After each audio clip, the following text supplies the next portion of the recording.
Hello, welcome everyone. This is Michael, and today I'm here with the Crafty Card Collaboration, and I am going to show you a card featuring the Delightful Wishes stamp set and bundle. I'm going to show you some tricks on two things. One is the paper tearing, and two is stamping on this two-step flower and die cutting, and some of the tricks that I have learned as I've gone along. So to start with, I'm going to take my old olive paper and a ruler. And this is more of a guideline than an exact measurement, but I'm going to measure this at about 1.5 inches down and 1.5 inches up. And then I'm going to come down about 3 inches here and come up about 3 inches here. Now, if you're with me, you're going to see that you could create an imaginary line. I could even draw it if I wanted to there. I wanted to show you a couple of tricks, and I'm going to do it two different ways on this paper. So for me, I start here at this short side, and I put my fingers together, and I know that I'm aiming in this direction here, and I just slowly pull towards myself. Now, it's not going to be perfect, and it's not going to be the same every time. What I like is it shows a little bit of that white edge, so that's a little bit more torn looking to me than this edge here. And it's not straight, but it's pretty smooth. Now, some people who are kind of afraid to tear might instead choose to use their water painter. So it's like a paintbrush here, and it's got water in it, and they paint on it, and I'm just going to use my guidelines that I drew earlier, and you just kind of paint that water on there and let it kind of soak in. Okay. Now that that's painted and soaked in a little bit, it's a little bit easier to see where your tear line might be, and your paper might tear a little bit smoother, or without, smoother is not really the right word, but it might also tear a little bit better. Now, if you look at this a little bit, you'll see it's a little different. It doesn't have as much of the white, even though I was tearing towards me, but it does have a fun tear pattern to it.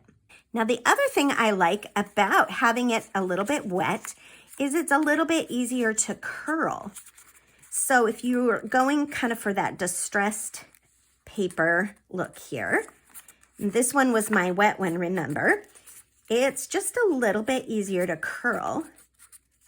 And this one, to get it a little bit easier to curl, I'm going to just do the same thing. I'm going to take my water painter, and I'm just going to paint along there.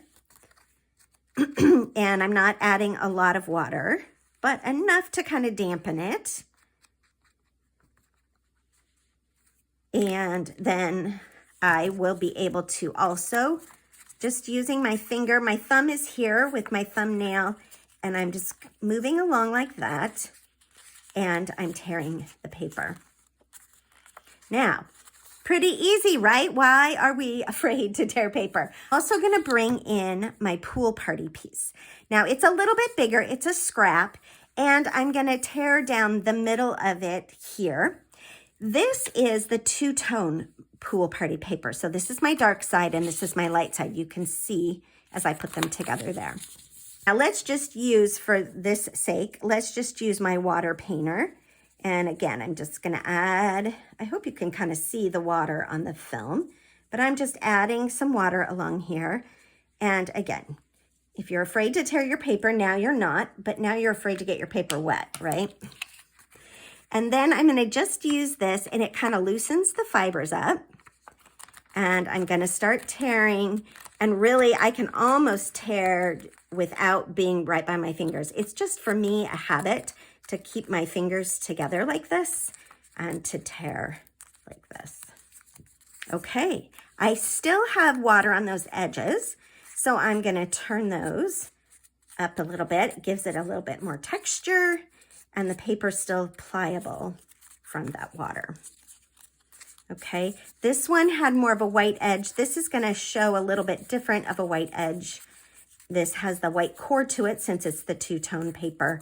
Again, I'm not worried about it. It's just the effect of kind of being torn and being rustic looking. And now when I put these two together, I can decide how much I want that blue to show or how little.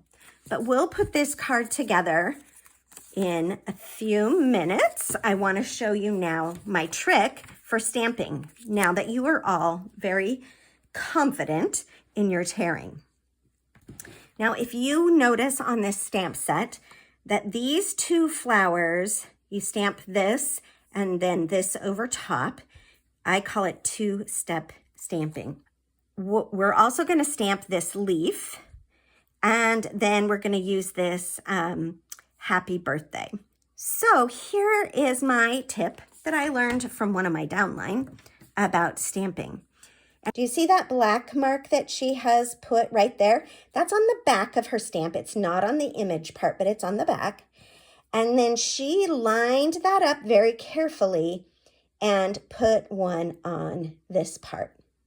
And then she also lined it up and she put one on the die cut. And here's how that makes it easier. So I'm going to start with my base color, which is Daffodil Delight. And I'm going to stamp that base. And I'm going to use that dot, that black dot, and point that straight up. And give that a good impression there. And then I'm going to use Peach Pie for the overstep. Now I know that I put that dot straight up, and because this matches, I can put that dot straight up as well.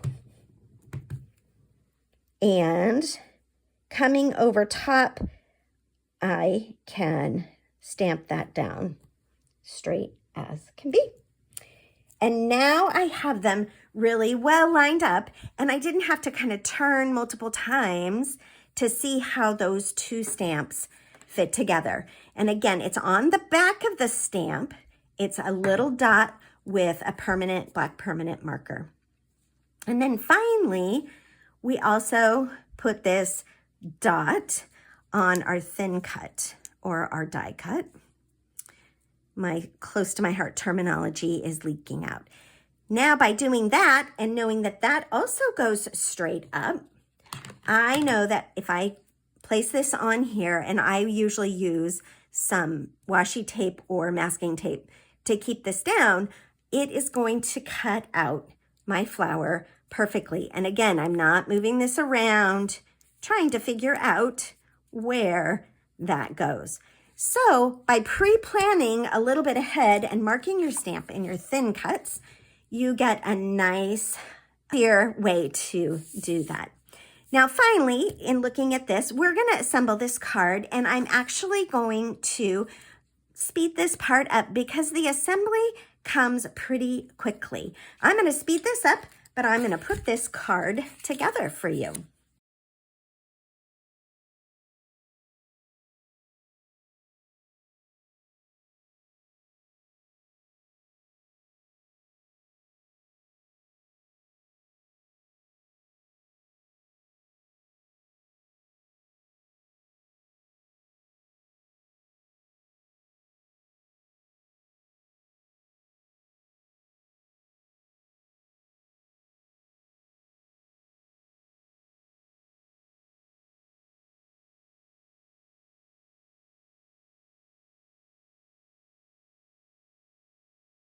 Okay, that comes together pretty quickly, doesn't it? And it's not identical to the card that I made earlier, but it's very close. And the last thing I used is the Tiny Bee trinkets. Now, this is my third and final tip. These come in this little plastic case. And I will tell you, the first time I opened it, it was a little hard, and I had a lot of bees. out of the hive, so to speak. So what I did was I put them in one of my extra little plastic bags so that I would have them easily contained. And then I use my glue dots, and you can just add that little bee wherever it makes sense on your card. Thank you for stopping by, and I will answer any questions that you might have, and I hope you enjoy and find the tips that I shared helpful.